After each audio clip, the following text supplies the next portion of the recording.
Welcome to all. I hope that आप सभी अपने प्रिपरेशन के जर्नी को एंजॉय कर रहे होंगे। आपका एग्जाम का जो तैयारी है वो काफी अच्छे से चल रहा होगा। हाल फिलहाल में एक बहुत इंपॉर्टेंट न्यूज चल रहा है जिसके बारे में आपने जरूर सुना।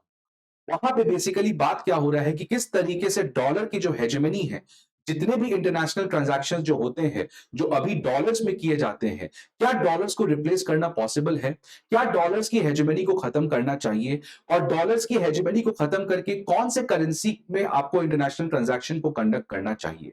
तो ये सारे न्यूज में अभी काफी ज्यादा से चल रहे हैं। इसका बेसिकली कॉन्टेक्स्ट क्या है, ये न्यूज भी क्यों चल रहा है? बिकॉज आपको पता है कि अभी जो रशिया यूक्रेन का वॉर चल रहा है, और उस वॉर में जब अमेरिका ने सैंक्शंस लगा दिए हैं रशिया में, तो रशिया का जो इंटरनेशनल ट्रांजैक्शन है वो करना उसके साथ काफी मुश्किल हो गया है। बिकॉज जितने भी ट्रांजैक्शंस होते हैं जनरली वो डॉलर्स में किए जाते हैं, और डॉलर्स के ट्रांजैक्शन करने के लिए आपको अमेरिका के बैंक से क्लियरेंस लेना पड़ता है। अब जब अमेरिका ही नहीं रशिया पे सैंक्शन लगा दिया है, तो डॉलर में ट्रांजैक्शन करना रशिया का किसी और कंट्री के साथ काफी ज्यादा मुश्किल हो गया है। तो इसी की वजह से बहुत सारे कंट्रीज ये ट्राई कर रहे हैं कि किस तरीके से हम लोग डॉलर में ट्रांजैक्शन को रिप्लेस करके किसी ऑल्टरनेटिव करेंसी या फिर अपने लोकल करेंसी में उस चीज को कर सकते हैं। सो ये बहुत इंटरेस्टिंग टॉपिक है, ये थोड़ा सा कॉम्प्लिकेटेड टॉपिक है नो डाउट, बट इसको मेरा काम यही है कि आपको सिंपल वे में समझाया जा सके, सो दैट आपको ये पूरा बैकग्राउंड, पूरा पर्सपेक्टिव आपके सामने रखा जाए। आज के सेशन में हम लोग बेसिकली बात करेंगे the de dollarization of the world economy.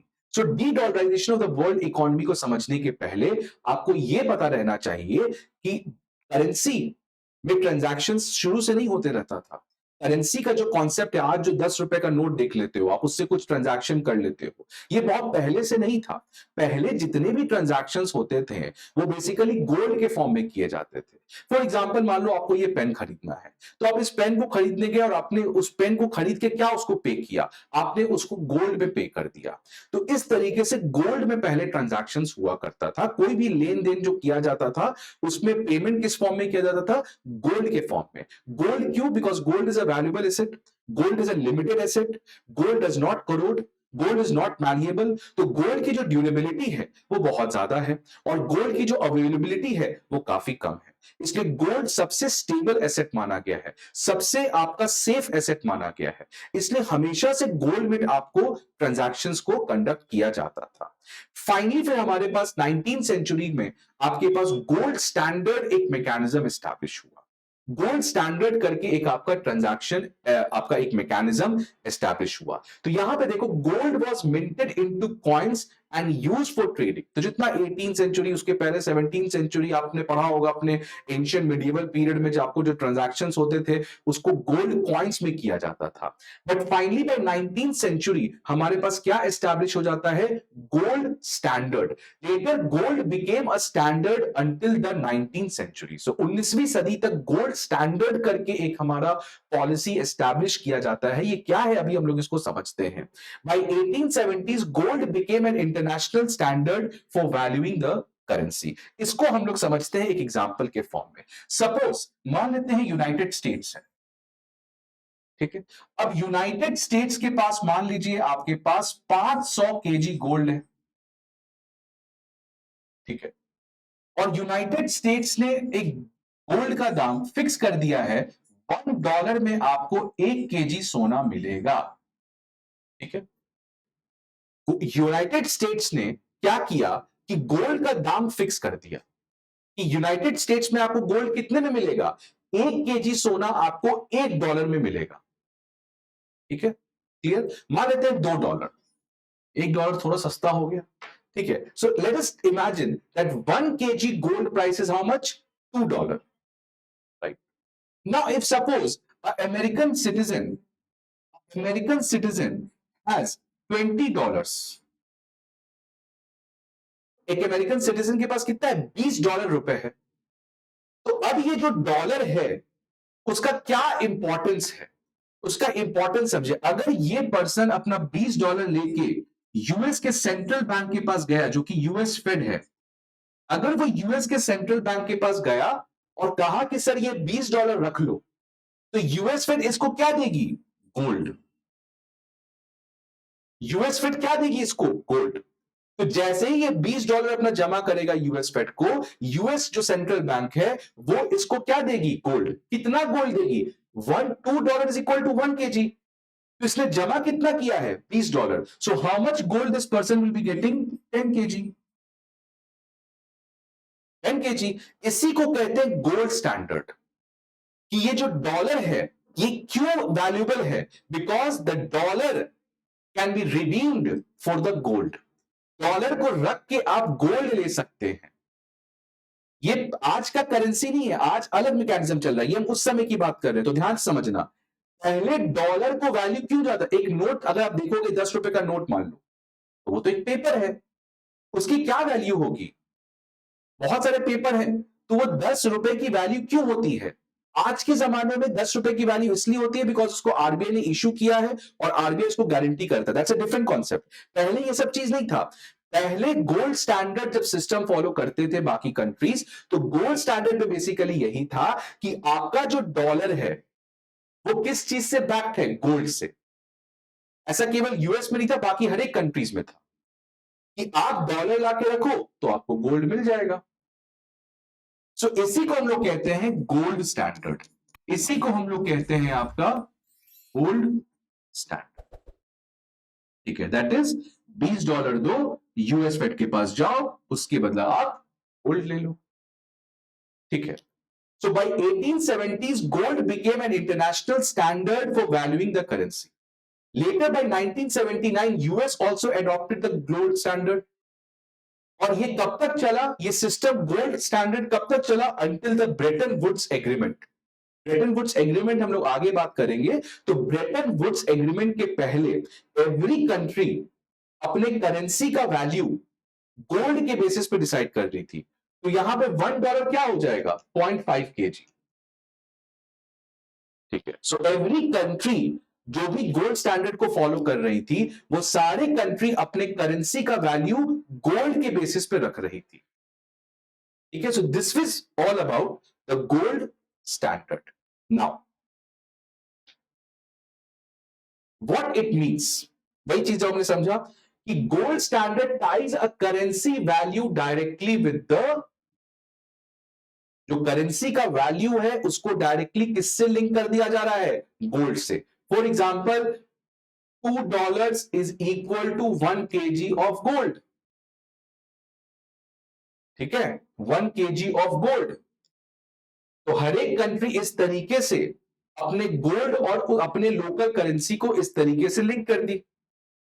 For example, British ने क्या किया होगा? अपना जो ब्रिटेन पाउंड है उसको लिंक कर दिया होगा आपको डॉलर से, गोल्ड से। Right? So gold standard ties a currency's value directly with the. Now, second point. A country fixes the price for the gold. हर एक कंट्री अपने गोल्ड का प्राइस फिक्स कर दी। 1 kg सोना कितने में? $2। And then guarantees that it would redeem its currency for its value and. मतलब पहले क्या हुआ? फॉर एग्जाम्पल, यूएस ने क्या किया? पहले गोल्ड का दाम फिक्स कर दिया, उसके बाद अब यूएस क्या कर रही है? गारंटी कर रही है कि ladies and gentleman, if you bring dollar I will give you gold. समझ रहे हो? सो डॉलर दे के आपको क्या मिल रहा है? गोल्ड।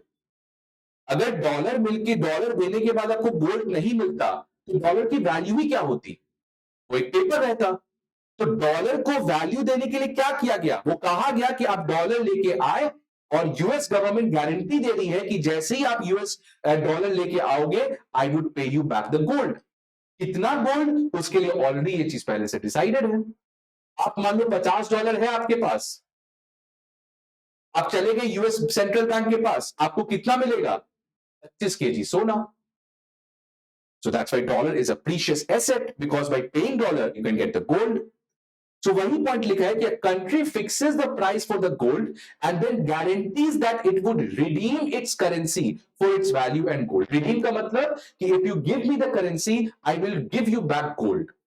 ठीक है। Third, exchange rate between countries are fixed. Now let's come to another aspect of this.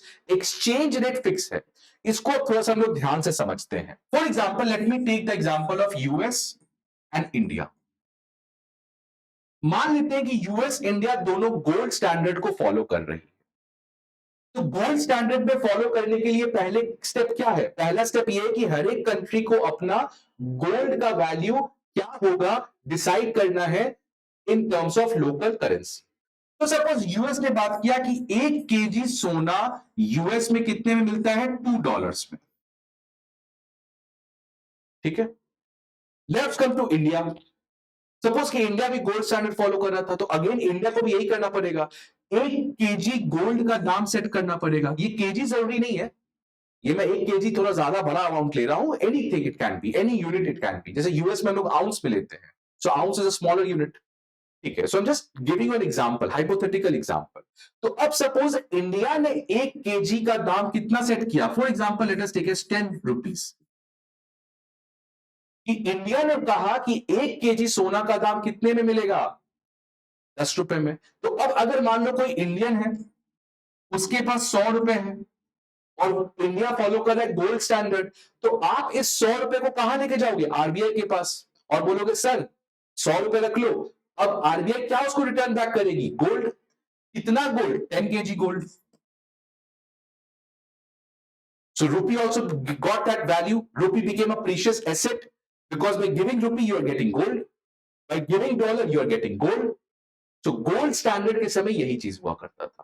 Now suppose अब अगर हमको मान लो एक्सचेंज रेट निकालना है between US and India, suppose now what my question is that I have to calculate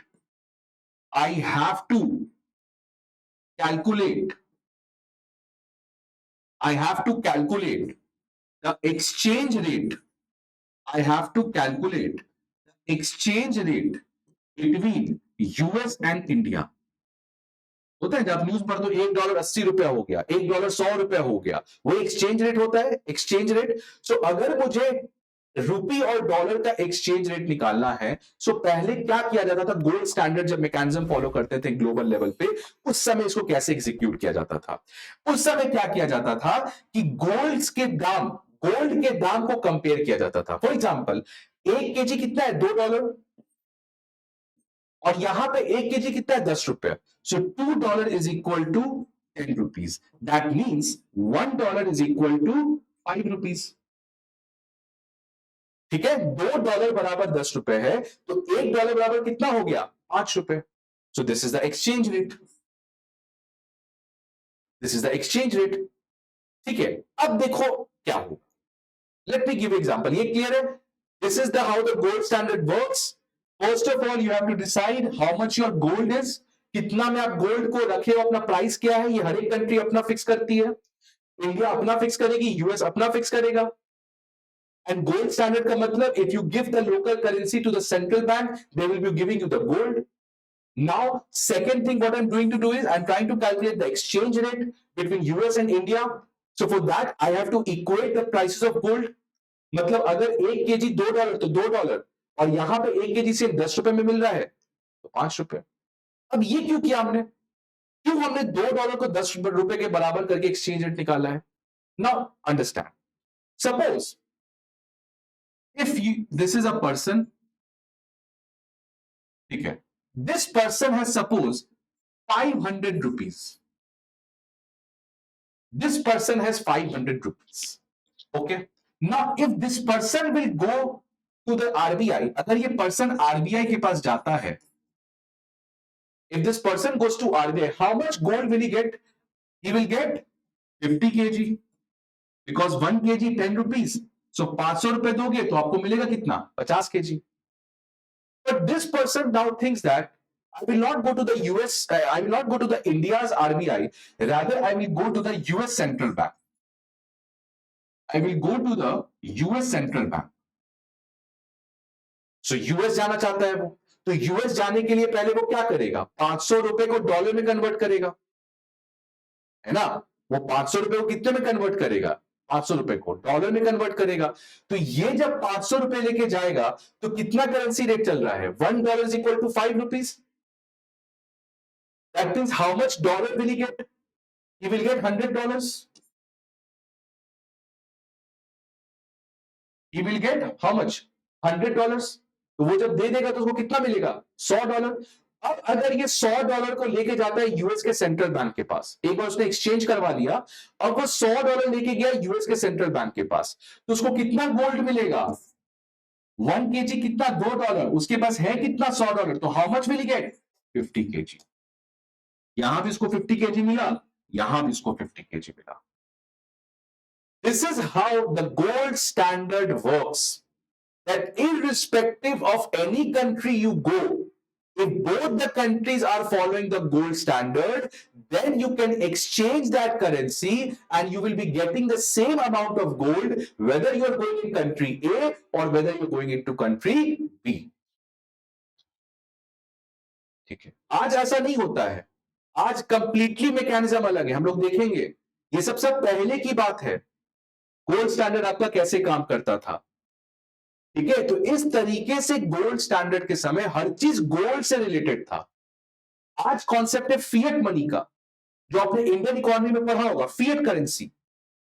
that is all together a different game, but here I am talking about the gold standard. ठीक है, तो इस तरीके से आपका gold standard पहले काम करता था। So with this background let's move. तो यही आपको यहां पे चीज, exchange rate between countries are fixed, this makes the currency is freely convertible at home और abroad into a fix amount of gold per unit of currency. ये सब jargons नहीं समझ में आ रहा तो एग्जाम्पल को जाके खुद से देखना, और जब एग्जाम्पल को देख लोगे तो खुद से एग्जाम्पल को अपने वे में सॉल्व करने का ट्राई करो। देखो, मैंने हमेशा से कहा है कि इंडियन इकोनॉमी एक ऐसा सब्जेक्ट है जिसमें आयोटा ऑफ रिक्वायरमेंट नहीं है आपको रटने का। Indian economy is the most easiest subject, because इसमें हर चीज आप लॉजिक के थ्रू डीकंस्ट्रक्ट कर सकते हो। There is no requirement of a priori knowledge, आपको कोई नॉलेज नहीं चाहिए उसमें बैकग्राउंड। अगर आप इस तरीके से एग्जाम्पल के फॉर्म में लिंक कर सकते हो ना, एक्सचेंज रेट बढ़ेगा तो बॉन्ड पे क्या होगा, आपको एग्जाम्पल लो, एग्जाम्पल से खुद आपका आंसर आ जाएगा। ठीक है, सो इस एग्जाम्पल जो हमने डिस्कस किया था उसको एक बार खुद से करना और उसके बाद इसको पढ़ना। ठीक है, but you have to understand how the gold standard used to work. Again I am going to repeat it. Gold standard कैसे काम करता? पहला, हर एक कंट्री अपने गोल्ड का दाम अपने करेंसी के टर्म्स में फिक्स करती है कि 1 kg सोना या 1 आउंस का गोल्ड, कितना कोई भी यूनिट ले लो, उस कितने करेंसी में मिलेगा। इसका मतलब कि अगर आप अपने करेंसी को लेके जाओगे आपको गोल्ड मिलेगा, मतलब currency is getting it's value, it's becoming a precious asset. Why? Because you are going and giving it and then you're going to get back gold. Second, international transaction में बात किया हमने किस तरीके से एक्सचेंज रेट फिक्स होता है, और उस एक्सचेंज रेट का लॉजिक क्या है कि अगर आपके पास $500 है या $10 है, आप उसको किसी भी करेंसी में कन्वर्ट कर लो, जो भी कंट्री गोल्ड स्टैंडर्ड फॉलो कर रहे हैं, आप उस कंट्री में जाओगे तो आपको सेम अमाउंट ऑफ गोल्ड मिलेगा। So this is how the things were working. ठीक है, so again the last important point I am again trying to stress is that in the gold standard you can redeem gold by giving the currency. आप dollar दो और आप gold लो। This is the essence of the gold standard. Now क्यों ये खत्म हुआ? US के पास फॉर एग्जांपल 500 kg सोना है। ठीक है, नाउ यूएस $1 का मतलब $2 इज 1 kg of gold is equal to ₹2। ये यूएस गवर्नमेंट ने फिक्स कर दिया कि 1 kg सोना $2 में मिलेगा। उस हिसाब से यूएस कितना करेंसी को प्रिंट कर सकता है? उतने ही करेंसी को प्रिंट कर सकता है जितने करेंसी के कॉरेस्पॉन्डिंग को आपको गोल्ड दे सके। तो यूएस मैक्सिमम कितना प्रिंट कर सकता है? $1000। बिकॉज अगर इस $1000 को आप लेके चल रहे यूएस के सेंट्रल बैंक के पास, तो आपको कितना गोल्ड मिलेगा? 1 kg कितने में मिल रहा है? $2। मतलब यूएस फेड आपको 500 kg सोना देगी। ठीक है, मतलब कितना करेंसी यूएस प्रिंट करेगा, that is dependent upon how much reserves of gold the US has. But suppose US को लगता है कि I should print more currency now. For example, I want to print $2000। इतना मेरा मनी सप्लाई चाहिए $2000 का। तो क्या $2000 आप यूएस फेड के पास लेके जाओगे तो क्या सारे डॉलर के कॉरेस्पॉन्डिंग आपको सोना मिल सकता है? नहीं मिल सकता, क्योंकि उतना डॉलर है, उतना सोना है ही नहीं। मैक्सिमम सोना कितना है 500 और आपके पास है $2000, तो आपको चाहिए कितना, इसके हिसाब से कितना 1000 केजी सोना चाहिए आपको, और है आपके पास 500 केजी, क्योंकि गोल्ड तो एक लिमिटेड एसेट है और करेंसी आप कितना भी छाप सकते हो। तो ये मिसमैच आने लगा। The money supply has to be increased but the amount of gold which you have is limited. So what to do? यही प्रॉब्लम फेस किया गया था after the second world war in many European countries. Second world war जब start होने ही जा रहा था उस समय यूरोपियन कंट्रीज, बिकॉज आपको पता है ये पूरा सेकेंड वर्ल्ड वॉर का जो जोन था वो यूरोप में था, और आपका यूरोप में जितने भी वेस्टर्न यूरोपियन कंट्रीज हैं वो यूएस से काफी ज्यादा आर्म्स खरीद रहे थे, इंफ्रास्ट्रक्चर बना रहे थे। तो जितने भी वेस्टर्न यूरोप के कंट्रीज हैं वो सारे यूएस के हेल्प से, यूएस से इंपोर्ट कर रहे थे डिफेंस इंफ्रास्ट्रक्चर, यूएस से इंपोर्ट कर रहे थे अपने इंफ्रास्ट्रक्चर रिक्वायरमेंट्स। तो भाई साहब यूएस को तो पे करना पड़ेगा।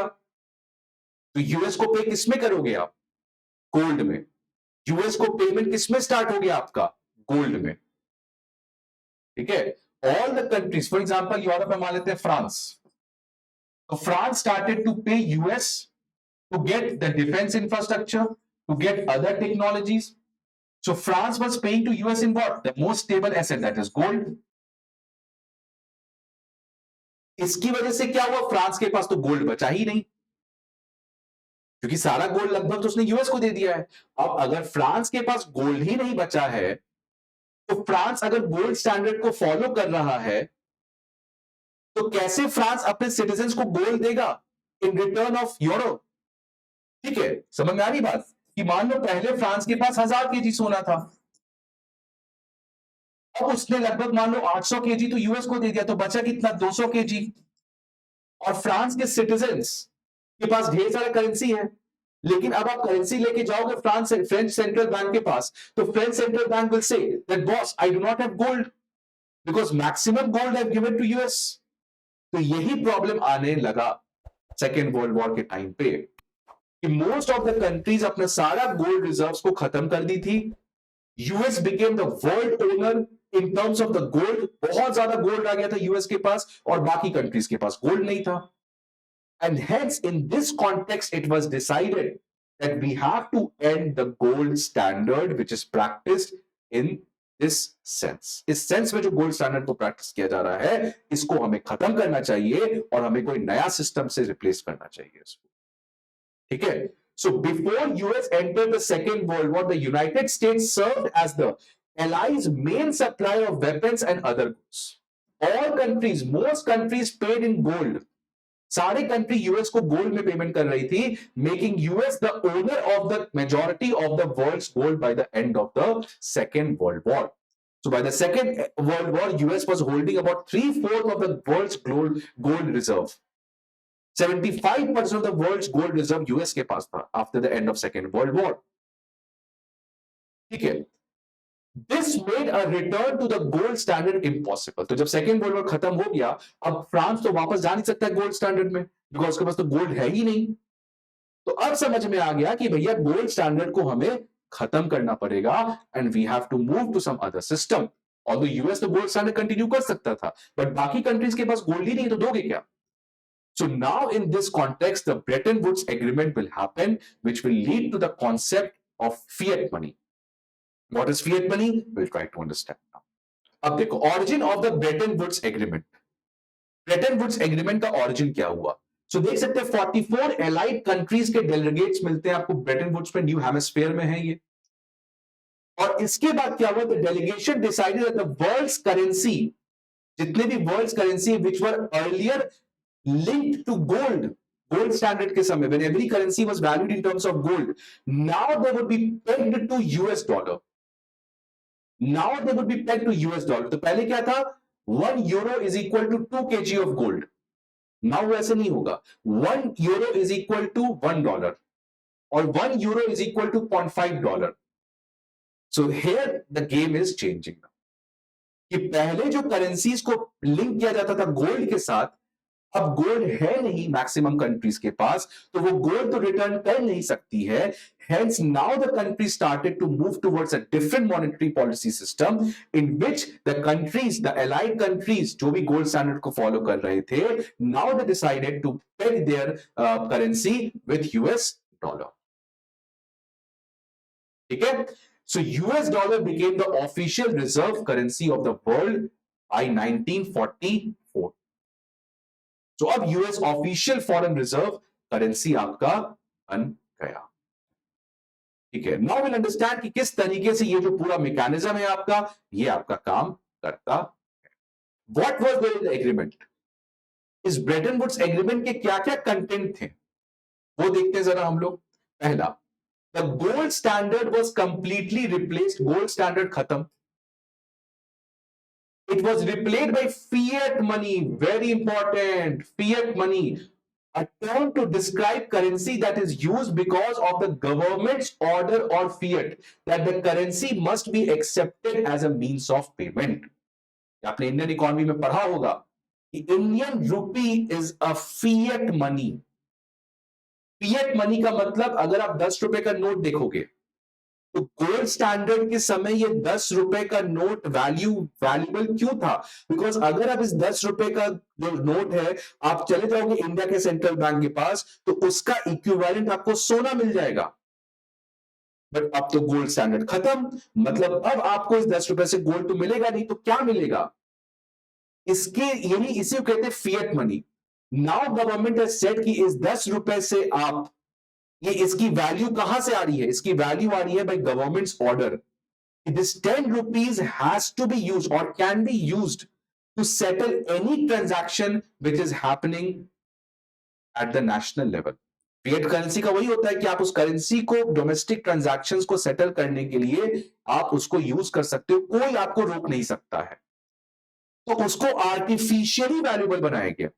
पहले वो आपका नेचुरली वैल्यूबल था, मतलब उसको वैल्यूबल किस चीज से था? 10 रुपए का नोट, गोल्ड के सेंस में। बट अब ये खत्म कर दिया गया और अब कहा गया कि ये जो 10 रुपए का नोट है इसको गवर्नमेंट बैक कर रही है और अब इस 10 रुपए का नोट को आप कहीं भी यूज कर सकते हो अपने ट्रांजैक्शंस के लिए। कोई भी मना नहीं कर सकता है आपको 10 रुपए का नोट नहीं यूज करने से। That's the logic of fiat money. So now this requirement of pegging currency with gold, it got ended. अब मुझे गोल्ड करनी है, मेरे पास 10 रुपए का नोट है, मुझे मान लो ये पेन देना है तो मैं 10 रुपए का दिया, पेन मुझे मिल गया और ये मना नहीं कर सकता है। अगर ऐसा होता, मान लो मेरे पास 100 रुपए है लेकिन वो आगे का जो ओनर है, वो जो शॉपकीपर है, वो बोल रहा है कि आई विल नॉट एक्सेप्ट रुपी, मैं रुपी एक्सेप्ट ही नहीं करूंगा, तो उसको कुछ काम ही नहीं है। ठीक है, रुपी क्या है मुझे नहीं पता, ये तो रुपी केवल नोट है, इस नोट की क्या वैल्यू है? लेकिन फिएट मनी में होता है कि government has given the banking, the central bank, आप देखते हो उस नोट पे सिग्नेचर होता है that I pay on the behalf of RBI to this person. तो now it is backed by RBI, उसकी वैल्यू को जनरेट किया गया। How? By the government's fiat, by the government's order कि this is a precious asset. This 10 rupees एक asset है, जो भी होगा वो किसके पास होगा? जो उस पर्सन होल्ड कर रहा है। So whoever person is holding that 10 rupees note, वो उसके लिए इंपॉर्टेंट है। So यही कॉन्सेप्ट है आपका फिएट मनी का। ठीक है, now peg all the involved countries currency to the US dollar। अब सारे कंट्री करेंसी किसमें पेग हो गए? डॉलर में। तो पहले क्या था? 10 रुपीज इज इक्वल टू मान लो 1 kg गोल्ड, अब ये सब खत्म, अब 1 रुपी इज इक्वल टू $30। अब यहां समझो ये कैसे काम कर रहा है। सपोज अब इंडिया ने गोल्ड स्टैंडर्ड खत्म कर दिया, अब इंडिया ने उसको रिप्लेस कर दिया किससे? Now the currency has been pegged to the dollar. Suppose 30 rupees is equal to $1, $1 is equal to 30 rupees. तो हर एक कंट्री ने इस तरीके से अपना फिक्स कर लिया। For example $1 is equal to 1 euro और 0.5 यूरो। इस तरीके से हर एक सेंट्रल बैंक ने अपने करेंसी के एक्सचेंज रेट्स को फिक्स कर लिया और सारी करेंसी ने किससे पेग कर लिया? डॉलर से। लेकिन यूएस के पास तो डॉलर बहुत ज्यादा था, तो यूएस में अभी भी गोल्ड स्टैंडर्ड को फॉलो किया जा रहा था। तो यूएस में अभी भी आप डॉलर लेके जाओगे तो आपको क्या मिलेगा in return? Gold. Because US को गोल्ड की कोई दिक्कत ही नहीं है भैया, 3/4 of the world gold reserve उसी के पास है। So US continued with the gold standard, but most of the allied countries who completely lost their gold, they switched to a different system which we are trying to understand. तो बाकी सारे countries में, US में अभी भी gold standard follow किया जा रहा था, लेकिन बाकी जितने भी एलाइड कंट्रीज हैं, they started to use the concept of fiat money. मतलब it cannot be replaced by gold, rather the value of this particular note is because the government has given its backing. ठीक है, तो अब देखो ये कैसे काम करेगा. अब सपोज $1, देखो यहां पे क्या किया गया कि एक बार पहले पढ़ लेते हैं फिर इसको समझते हैं. It paid all the involved countries currency to the US dollar and pegged the US dollar to the price of gold at $35 an ounce. ठीक है, and pegged the US dollar to the price of gold at $35 an ounce. ounce एक unit है. तो अब देखो क्या किया, इसको $35 मान लो, $35 एंड केजी मान लेते हैं, अभी आउंस नहीं मानते, टू मेक इट सिंपल. अब यूएस ने क्या कहा कि 1 केजी सोना कितने में मिलेगा, $35 में. सपोज ठीक है, $35. अब देखो कैसे काम करेगा. सपोज अब $1 बराबर मान लो, let us take it 35 rupees है. $1 is equal to 35 rupees.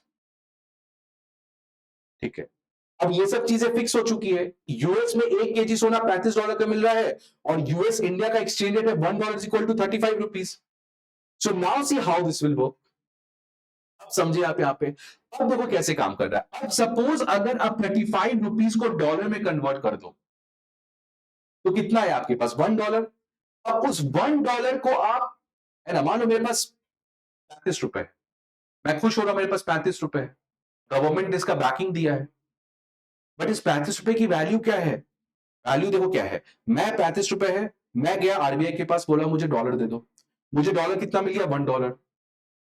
But क्या अभी भी dollar is following the gold standard? Yes, it is following. So $1 is equal to 35 rupees है. अब अगर मान लो मैंने क्या किया, मान लो मेरे पास 35 इंटू 35, इट्स अ कॉम्प्लिकेट, इसको मान लेते हैं 50. अभी एट $50 केजी, इसको मैं मान लेता हूं $50. सो 1 केजी इज इक्वल टू $50. मतलब $50 मुझे 1 केजी सोना मिलेगा. और $1 इज इक्वल टू कितना है, मान लो 50 रुपीज. तो मेरे पास मान लो 50 रुपए नहीं है, मेरे पास मान लो कितना है आपके पास, 2500 रुपए. I am having 2500 rupees, right. I am having 2500 rupees. So $1 is equal to कितना, 50 रुपीज. सो मुझे कितना डॉलर मिलेगा, $50. If I go and convert it, I will go to the RBI and I will say that मुझे dollar दे दो, so I will be getting $50. Now can I go to the US and give that $50 and get 1 kg of gold? Yes. ठीक है, तो इसी तरीके से अब देखो पूरे दुनिया में, बिकॉज यूएस अभी भी गोल्ड स्टैंडर्ड फॉलो कर रहा था और बोला था दुनिया के कोई भी कोने में डॉलर हो आप लाओ, हम आपको गोल्ड देंगे. So every country started to have that international transaction in gold because gold was that linked to US dollar was linked to the gold. Indian rupee was not linked to gold. तो कोई क्यों Indian rupee लेगा? आपके पास $1000 है, आप क्या करोगे उसका? बट अगर आपके पास $1000 है तो आप यूएस जाके उससे गोल्ड ले सकते हो. Right? So this is how the American dollar's hegemony was established by the Bretton Woods Agreement. And hence US पैसा छापते गया, कंट्रीज लेते गए और कंट्रीज खुश थे बिकॉज उनको डॉलर, अगर कभी भी उनको जरूरत पड़ेगी तो वो डॉलर देके यूएस, क्योंकि यूएस ने गारंटी किया है कि आप कहीं से भी डॉलर लेके आओ, I will pay you gold. तो हर एक कंट्रीज अब क्या करने लगे, डॉलर्स को रिजर्व करने लगे, डॉलर्स को रिजर्व करने लगे. यहां भाई मेरे पास तो $1000 है, उनको कोई मुसीबत होगा मैं $1000 बेच के मैं गोल्ड ले लूंगा. सो this is how now other countries, US के पास क्या है, गोल्ड है. बाकी कंट्रीज के लिए एसेट क्या बना, बाकी कंट्रीज के पास तो गोल्ड है नहीं, तो बाकी कंट्रीज डॉलर को स्टॉक पाइल करने लगे कि किस तरीके से फ्यूचर में डॉलर देके I will be getting back the gold. So this is how it was working. ये बहुत इंपॉर्टेंट है आपके पास चीजें को समझना. So it pegged all the involved countries' currency to the US dollar and pegged the US dollar to the price of the gold at $35 an ounce. United States would redeem US dollars for gold on demand. जब भी US dollar लेके जाओगे, United states has guaranteed that it will pay you back the gold. ठीक है, तो देखो gold standard में किस तरीके से मामला चल रहा था। तो गोल्ड स्टैंडर्ड में every currency was pegged to the gold, now every currency was pegged to the US dollar and US dollar was pegged to the gold because US was still following the gold standard because US has said that irrespective of which country you belong, from wherever you will bring the dollar to me, I will be giving back the gold। इस तरीके से US dollar की hegemony आपकी global level पे establish हो जाती है, right? Okay. Now let's try to move ahead. Now let's try to move ahead. अब देखो यहाँ पे currencies become convertible which means that one country's currency could be exchange for another, है ना? मान लो इंडिया में रुपी और यूरो, यूरोप में यूरो और इंडिया में रुपी, दोनों एक्सचेंज हो रहे हैं because everything is not paid to the US dollar. ठीक है, तो currencies become invertible convertible. The US was supposed to maintain gold's price and its inventory because US को हमेशा से गोल्ड का इन्वेंटरी रखना था बिकॉज पूरी दुनिया में कहीं भी डॉलर लाके आओगे और आपको देना पड़ेगा। सो post this, instead of gold reserves, other countries started to accumulate the reserve of US dollar। तो अब सारे countries except US started to maintain the reserve of US dollar। और यही जो ट्रेंड स्टार्ट हुआ, it has always been like this. इस तरीके से अमेरिकन डॉलर की हेजेमनी आपकी एस्टैब्लिश की गई। ठीक है, नाउ अब क्या हुआ? Y dollar? डॉलर को ही क्यों चुना गया? जब ब्रेटन वुड्स एग्रीमेंट हो रहा था तो डॉलर को क्यों चुना गया? Because the US was holding 3/4 of the world's gold supply. Second, again a very important point, complete capital account convertibility. What do you mean by capital account convertibility? आपको पता है इंडिया में दो, सॉरी किसी भी कंट्री में दो convertibility होती है। एक होता है आपका करंट अकाउंट कन्वर्टिबिलिटी और एक होता है आपका कैपिटल अकाउंट कन्वर्टिबिलिटी।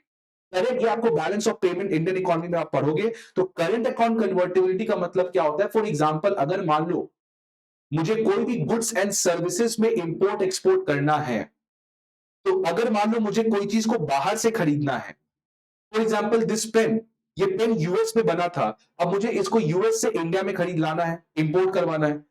मान लो इस पेन की दाम थी $1 और $1 इज इक्वल टू 50 रुपीज, है ना? इस पेन की दाम है $1 and $1 is equal to 50 rupees.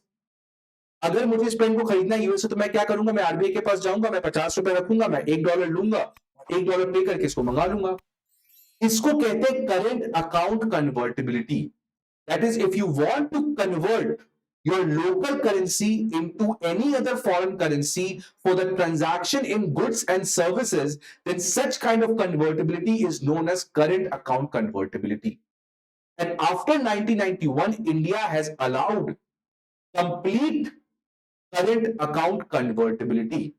मतलब अगर आप कभी भी ट्रेड एंड सर्विसेज के ट्रांजैक्शंस के लिए कितना भी कन्वर्ट करते हो, RBI will give you that amount. Suppose अगर आप 5 लाख पेन मंगाना चाहते हो और एक पेन की दाम $10 है तो 50 लाख हो गया।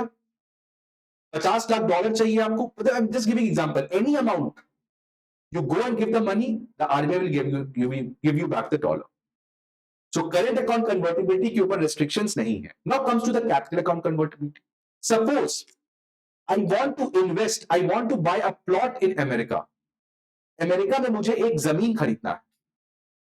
सो ये तो गुड्स एंड सर्विसेज है नहीं, यहां पे I'm going to transact in capital assets। ये कैपिटल एसेट्स की ट्रांजैक्शन हो रही है। तो अगर मान लो जमीन का दाम है $100 और $1 बराबर ₹50 है, तो मुझे ₹5000 चाहिए, तो मैं ₹5000 आरबीआई के पास लेके जाऊंगा, मुझे बोलूंगा मुझे दे दो $100, मुझे यूएस में जमीन खरीदना है। इस कन्वर्टिबिलिटी को कहते हैं capital account convertibility. And India में अभी हमारा फुली कैपिटल अकाउंट कन्वर्टिबिलिटी नहीं है। India has limited partial capital account convertibility। Why? ये आप इंडियन इकोनॉमी में पढ़ते हो बिकॉज कैपिटल अकाउंट कन्वर्टिबिलिटी से अगर फुली अलाउ कर दो तो बहुत ज्यादा इंस्टेबिलिटी हो सकता है बिकॉज कैपिटल एसेट्स आपके, तुम कभी बेच रहे हो, कभी खरीद रहे हो, तो उससे अचानक डॉलर का रिजर्व्स कम हो जाता है, बढ़ जाता है, रूपी की वैल्यू डिप्रिशिएट कर जाती है, अदर थिंग्स, बहुत प्रॉब्लम होता है। इसलिए India still now, China till now has not allowed capital account में फुल कन्वर्टिबिलिटी। करंट अकाउंट में तो है, बट यूएस उस समय से they have followed this complete capital account convertibility. इससे फायदा क्या होता है? इससे फायदा क्या होता है? फॉर एग्जांपल मान लो I have $1000 and I want to purchase land in America. तो कोई रोक टोक नहीं है, बिकॉज कैपिटल अकाउंट पे आप कितना भी करो। तो इससे फायदा क्या? सपोज बात समझ में आ रही है ना, सेकेंड वर्ल्ड वॉर के बाद सारे कंट्रीज के पास क्या रिजर्व्स बना? फॉरेन रिजर्व्स क्या हुआ? डॉलर में। अब डॉलर रखोगे और अगर तुम कैपिटल अकाउंट में उसको कन्वर्ट नहीं कर पा रहे हो, लैंड परचेज में, फैक्ट्रीज परचेज में, तो उसका करोगे क्या? गुड्स एंड सर्विसेज तो काफी छोटा एलिमेंट हो गया, बाकी जगह में तो जरूरत होती है। तो अगर आपके पास डॉलर है, ठीक है, and US allows complete capital account convertibility, so you can completely get in exchange, ठीक है। So that's why because of the complete capital account convertibility dollar की हेजेमनी को एस्टैब्लिश की जाती है। Next, popularity of US assets, okay, open society, democracy, rule of law, और बहुत सारे कंट्रीज तो अभी भी अपने करेंसी में डॉलर ही यूज करते हैं, ठीक है। So this is why the dollar's hegemony was established at the first place. So Bretton Woods Agreement was a turning point. इसलिए आप देखोगे यूएस की हेजेमनी के लिए यूनाइटेड नेशंस बनाया, यूएस अपने हेजेमनी के लिए सारे इंस्टीट्यूशंस खड़ा किया था, और आज यही चीज को रिप्लेस करना चाहा China, because to become a hegemon you have to replace the existing institutions, and अभी जितने भी एग्जिस्टिंग इंस्टीट्यूशंस हैं, they were set up after the second world war, and it was all the brain child of the United States of America. So, इस तरीके से dollar की hegemony आपकी establish होती है। नाउ बट अब फाइनली आता है आपके पास निक्सन शॉक। कोल्ड वॉर का समय था, अमेरिका में वियतनाम वॉर में काफी ज्यादा इन्वॉल्व था। अब अमेरिका ने तो कह दिया था कि दुनिया में कहीं से भी डॉलर लाओ, I will pay you back the gold, और करेंसी बहुत ज्यादा यूएस छाप रहा था कॉन्स्टेंटली। लेकिन यूएस को लगा कि अब तो हमारे खुद वियतनाम वॉर की वजह से क्राइसिस में है, हमें खुद बहुत ज्यादा इंटरनल इंस्टेबिलिटी है, तो कल को अगर मान लो इतना पैसा जो हमने छापा है, कल को अगर वो लोग लेके आ जाएं, तो क्या मेरे पास इतना गोल्ड है कि हम उनको पे बैक कर सके? नहीं है, बिकॉज पूरे वर्ल्ड में अब डॉलर रिजर्व होने लगा है, और यूएस की इकोनॉमी उस समय स्टैग्नेंट हो गई थी। तो हो सकता था बहुत लोग कहें कि अब तो भाई मुझे यूएस पे भरोसा नहीं है, ये लो डॉलर, मुझे सोना दे दो, मैं चला, मैं निकला यहां से।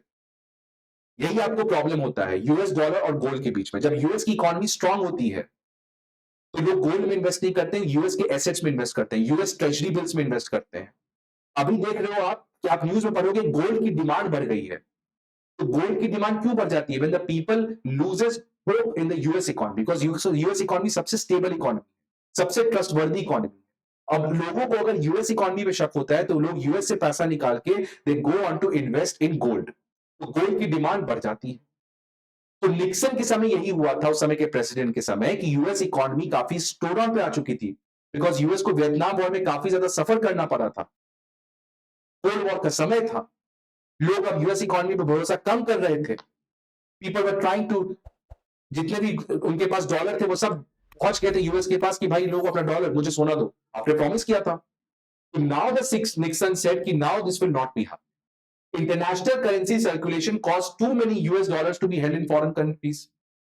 If those countries has decided to redeem their dollar for gold, the US would not have enough at $35 per ounce, क्योंकि इतना प्रॉमिस किया था, 1 आउंस लाओगे तो $35 देंगे, $35 लेके आओगे तो 1 आउंस देंगे, बट इतना गोल्ड है ही नहीं।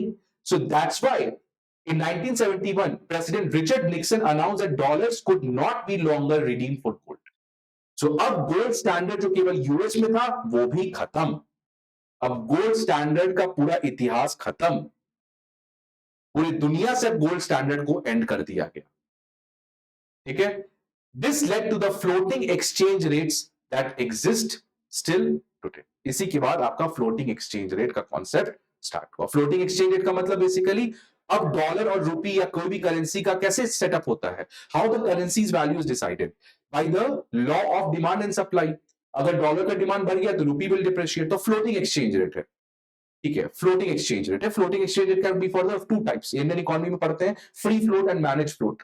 India practices manage float and US practices free float, वो अलग बात है, वो अलग टॉपिक है। बट ये देखो, तो फिर first of all we started with gold standard, then we went on to the Bretton Wood agreement. Bretton Woods agreement पे पूरी दुनिया converted to fiat currency except US जो गोल्ड स्टैंडर्ड को फॉलो कर रहा था।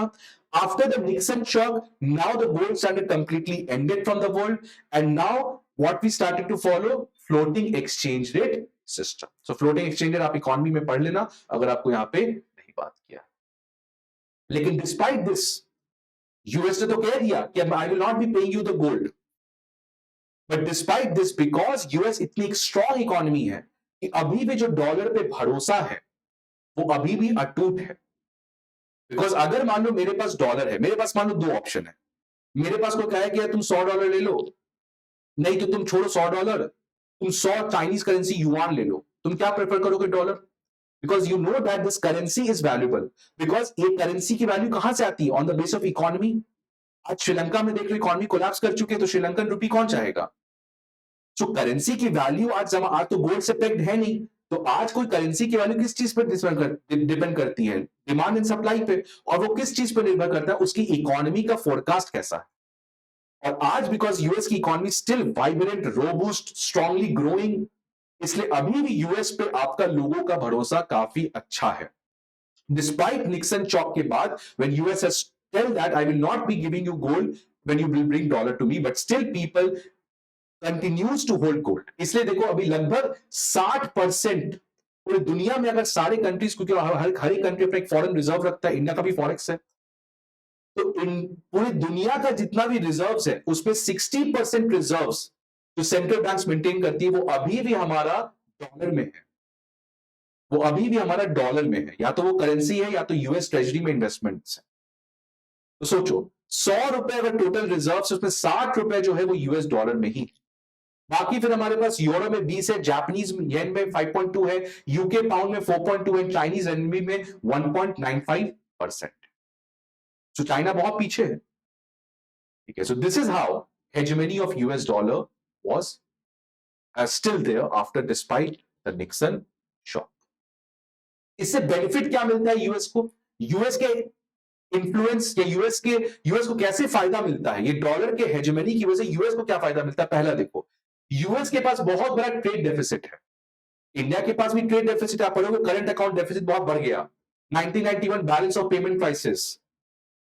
क्या होता है बेसिकली? आपके पास डॉलर नहीं रहता है, तो आपके पास डॉलर नहीं रहेगा तो आप तेल कैसे खरीदोगे साउदी से? क्योंकि साउदी से आप तेल खरीदो, आप उसको डॉलर दोगे। And when you do not have dollar, this is known as balance of payment crisis. ठीक है, बट यूएस को कोई प्रॉब्लम नहीं है, क्योंकि ट्रेड डेफिसिट है तो यूएस को पेमेंट करना पड़ेगा डॉलर में, और यूएस डॉलर छाप सकता है।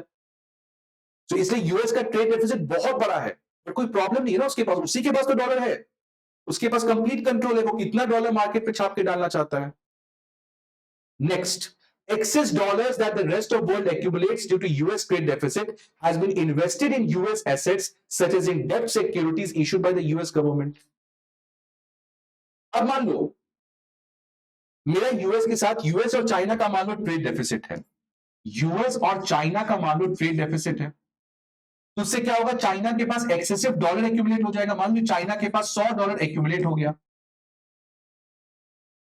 because China has a trade surplus with US, so China will accumulate dollar. अब इस डॉलर का करेगा क्या? Now the China will invest that dollar. कहां पे इन्वेस्टमेंट करोगे आप? डॉलर में। तो सबसे सेफेस्ट एसेट्स है, सबसे सेफेस्ट एसेट्स क्या माना जाता है? यूएस के treasury bonds. US treasury bonds, जो यूएस गवर्नमेंट जो डेब्ट सिक्योरिटीज रिलीज करती है, that is considered the safest assets. इसलिए जितने भी कंट्री में लोग हैं, जितने भी सेंट्रल बैंक्स हैं, उन सबके पास जो डॉलर है, वो डॉलर को इन्वेस्ट किसमें करना चाहते हैं? यूएस ट्रेजरी बॉन्ड, सबसे सेफेस्ट एसेट है। ठीक है, अब एक बात बताओ, अगर यूएस ट्रेजरी बॉन्ड को बहुत लोग डिमांड कर रहे हैं, people are demanding more and more, इसको हम लोग इंडियन इकोनॉमी पढ़ते हैं, बॉन्ड यील्ड वो सब अभी हम नहीं पढ़ेंगे, बिकॉज वो टॉपिक नहीं है अभी। अगर आपको नहीं आता तो अब जाके वापस एक बार बॉन्ड यील्ड ये सब पढ़ना। ठीक है, तो यूएस ट्रेजरी बॉन्ड का अगर इतना ज्यादा डिमांड कर रहे हैं लोग, तो क्या यूएस गवर्नमेंट जब अपनी डेब्ट सिक्योरिटी को रिलीज करेगी तो वो कम इंटरेस्ट पे भी कर सकती है? क्यों करेगी? वो 5% पे 6% बोलेगी, 2% पे भी तो लोग लेने को तैयार ही है ना भाई, बिकॉज बाकी कंट्रीज पे तो कोई भरोसा नहीं, कभी भी कोलैप्स कर सकती है। यूएस इकोनॉमी कोलैप्स करेगी नहीं, बहुत मुश्किल है। इसीलिए यूएस ट्रेजरी बॉन्ड जो रिलीज करती है कर्ज लेने के लिए, they do it at a low interest rate. तो यूएस का अगर तुम डेफिसिट देखोगे, ट्रिलियंस ऑफ डॉलर में उसका कर्ज है। 1975 के बाद से लेके अभी तक यूएस हमेशा से ट्रेड डेफिसिट में रहा है, लेकिन कोई प्रॉब्लम नहीं है उसको, बिकॉज उसी का करेंसी आप यूज कर रहे हो, और डॉलर जितना छापना चाहता है छाप सकता है। ठीक है, सो ये कुछ फायदाज हैं, और सबसे बड़ा है कि यूएस का जो ट्रेजरी बॉन्ड है वो कर्ज ले सकता है दुनिया से at a very low interest rate. So these are the benefits by which US enjoys that thing because of the hegemony of dollar. इससे कुछ चैलेंजेस भी हैं जो रिसेंटली देखे गए हैं. Weaponisation of dollar. आपको पता है अमेरिका सैंक्शन लगा देता है, बिकॉज अगर मान लो मेरे पास डॉलर है और मैं सऊदी से तेल खरीदना चाहता हूं, आई have to pay in dollar to Saudi, but कोई भी डॉलर में ट्रांजैक्शन के लिए आपको अमेरिकन बैंक से क्लियरेंस लेना पड़ता है. Once the country has been put under sanction, मान लो कल को यूएस ने सऊदी पे सैंक्शन लगा दिया, तब आप इस डॉलर का ट्रांजैक्शन नहीं कर पाते. वो स्विफ्ट सिस्टम के अंदर जो होता है, ये सब डॉलर का ट्रांजैक्शन मुश्किल हो जाता है. तो ये एक्यूजिशन लगाया गया कि यूएस अपने इंटरेस्ट के लिए डॉलर को वेपन बना देता है, और इसीलिए बहुत सारे countries are trying to move towards different currency. So ये कुछ चैलेंजेस हैं. Can China replace dollar? क्या China has the potential to replace dollar? Absolutely no. China is a close society. China is a rogue state. ठीक है, China is economic power. It's a second world's largest second economy, but China does not have democracy. China does not have the checks and balances. So in the long run, when your foundations are weak, you can never survive in the long term. आप ठीक है छोटे term में 20-30 साल में grow कर सकते हो, but just consider अमेरिका कितने साल से हेजेमनी बना के रखा है because of the checks and balances. Because if you're not ready to be proven wrong, then you will be ending in no man's land. That's what the country of China is all about. So in 2016, yuan was added to IMF special drawing right. What is special drawing right? आप जाके पढ़ना. SDR जो एक reserve international currency है, एक तरीके का artificial currency है जिसको रिजर्व एसेट की तरह यूज किया जाता है आईएमएफ में. वेरी इंपॉर्टेंट कॉन्सेप्ट, प्रीलिम्स में पूछ सकता है. So IMF special drawing rights basket. So 2016 में युआन को भी इंक्लूड किया गया था, जो एक बड़ा डेवलपमेंट था. सेकेंड, चाइना ने बहुत सारे कंट्रीज के साथ उस वे में ट्रेड एग्रीमेंट भी किया है कि ट्रांजैक्शंस को चाइनीज करेंसी युआन में किया जा सके. ठीक है, लेकिन despite of all these things, it is not possible because China has an autocratic government, opaque foreign exchange policy hai. China has a closed capital account. Chinese yuan represents just 2.7% of the foreign currency reserves. अब देखा तो US का 60% है और इसका केवल 2.7% है. So there is no competition. ठीक है. So that's why China, ठीक है, एक तो मीडिया में इतना ज्यादा हाइप कर दिया जाता है, ये कर देगा वो कर देगा. यार ग्राउंड स्टैट्स देखो ना. 60% करेंसी रिजर्व है चाइना का, और कितना है यूएस का, और चाइना का केवल 2.5% है फॉरेन करेंसी रिजर्व्स में. अभी भी लोग चाइना पे ट्रस्ट नहीं करते हैं. क्या चल रहा है चाइना में हमको पता नहीं. हमने इन्वेस्ट कर दिया, कल को पता चला इकोनॉमी कोलैप्स है क्योंकि डेटा नहीं है उनका. क्या रियल ग्रोथ है, क्या अनएम्प्लॉयमेंट नंबर्स है, क्या इन्फ्लेशन है, क्या इनइक्वालिटी है, क्या पॉपुलेशन डिविडेंड है. We don't know anything about it. ठीक है. So what is, if you want to ask my take, that see, वही मैंने बात किया था, despite large deficit which US has, trillions of dollars in debt, बहुत बड़ा कर्ज है. ठीक है, and the unbridled printing of US dollar छापते रहता है US Fed. अपना ही करेंसी छापते रहो.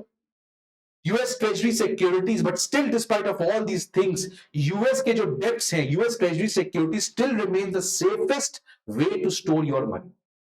That's what the trust which you have in an open society. The confidence that the world has in the ability of US to pay its debt, keep the dollar as the most redeemable currency for facilitating the world commerce. So this is my take, that despite of all the media hype, despite all the things, the ground zero is that the dollar's hegemony will not be replaced in the near or the long-term future also. It's very difficult because still the fundamentals of US economy is very strong. आप देख रहे हो, हम लोग बहुत ज्यादा पढ़े थे पैंडेमिक के बाद वेस्ट में रिसेशन आने वाला है.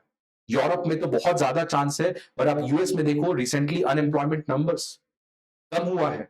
यूएस का GDP is growing robustly. US has brought the inflation under control. So that's what the open society is all about. It has all the checks and balances mechanism. वो एक गलती को आगे नहीं बढ़ने देता, उसको रोका जाता है. ठीक है. So that's is about my take over here. अब इसी में अगर हम लोग बात करते हैं कि क्या इस पूरे जो आपका इशू है उसमें क्या इंटरनेशनल ट्रेड सेटलमेंट को हम लोग रुपीस में कर सकते हैं. अभी काफी ज्यादा न्यूज में पढ़ रहे हो कि रुपी में किया जा सकता है कि नहीं किया जा सकता. तो देखते हैं कि क्या चल रहा है अभी. हिसाब किताब। तो कैसे ये काम करता है, आपको पता है काम कैसे करता है? ये इसमें आपको कुछ कुछ टर्म्स जानने पड़ते हैं, वॉस्ट्रो अकाउंट ये सब। तो फॉर एग्जांपल जैसे मान लो ये इंडिया है और ये मान लो यूएस है, ठीक है? तो अगर मान लो इंडिया यूएस या मान लो इंडिया रशिया, इंडिया रशिया चाहता है कि डॉलर में ट्रांजैक्शन नहीं करते हैं हम लोग रुपी में ट्रांजैक्शन करते हैं। तो उसके लिए रशिया का मान लो कोई एक बैंक होगा, bank A, let us take it as bank A, कोई बैंक ए होगा। Now this bank A will open a vostro account in the local bank of India. For example bank A India के SBI में एक Vostro account open कर लेता है। तो Vostro account का काम ही ये होता है, ठीक है? समझ में आया? तो इंडिया यूएस, अगर इंडिया रशिया का चाहता है ट्रेड रुपी में करने के लिए, तो समय रशिया का एक कोई बैंक जो होगा वो अपना कॉरेस्पॉन्डेंट बैंक यहां पे एसबीआई में किसी भी लोकल बैंक में एक स्पेशल वॉस्ट्रो अकाउंट ओपन कर देगा। अब क्या होगा कि इंडिया रशिया को मान लो क्या देगा, रुपी, और रशिया से मान लो इंडिया क्या खरीदेगा, ऑयल।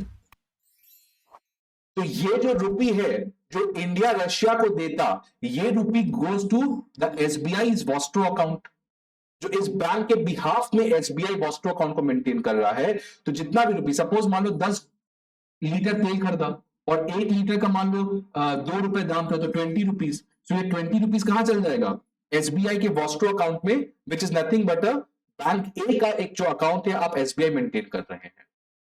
अब सपोज मान लो रशिया को इंडिया से कुछ खरीदना है, मान लो रशिया को इंडिया से पेन खरीदना है, तो now the Russia will have to pay India. तो वो क्या करेगा, इसी 20 रुपए में से इंडिया को दे देगा। तो मान लो 10 रुपए का पेन खरीदा, तो 20 रुपए में से 10 रुपए वॉस्ट्रो अकाउंट में से खत्म हो जाएगा, तो how much will be left, 10 rupees in the Vostro account. So this is how it works. ये पर्पस होता है वॉस्ट्रो अकाउंट का। सो वॉस्ट्रो अकाउंट बेसिकली क्या है, banks in India will open Vostro account, banks in India will open Vostro account, an account that a correspondent bank holds on behalf of another bank. तो SBI vostro account को hold कर रही किसके behalf पे, bank ए जो कि Russian bank है, ठीक है?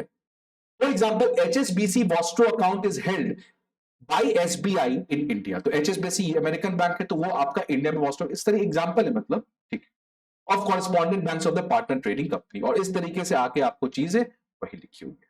तो ये वॉस्ट्रो अकाउंट में पैसा जाएगा, और अगर रशिया कुछ चीज खरीदे तो वॉस्ट्रो अकाउंट से कट जाएगा। तो ये काफी जोर शोर से बात चल रही थी कि इंडिया रशिया के बीच में इस तरीके का मैकेनिज्म करना चाहिए, ठीक है?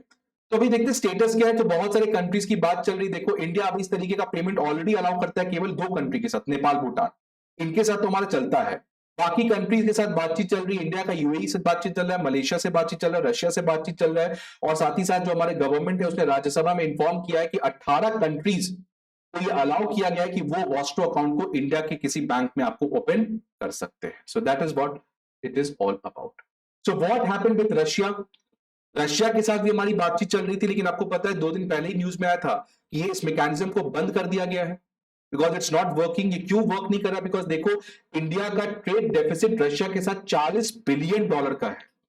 ये हमने बात किया था इंडिया रशिया जब इंटरनेशनल रिलेशंस की क्लास थी, यूट्यूब पे मिल जाएगा आपको, हमने देखा था how India Russia relationship is more link to arms, but economic relationship काफी खराब है। हमारा $10 बिलियन का तो रिलेशन होता है, उसमें भी इंडिया का देखो ट्रेड डेफिसिट कितना है रशिया के साथ, लगभग टोटल कितना है, टोटल $40 बिलियन का ट्रेड डेफिसिट हो चुका है।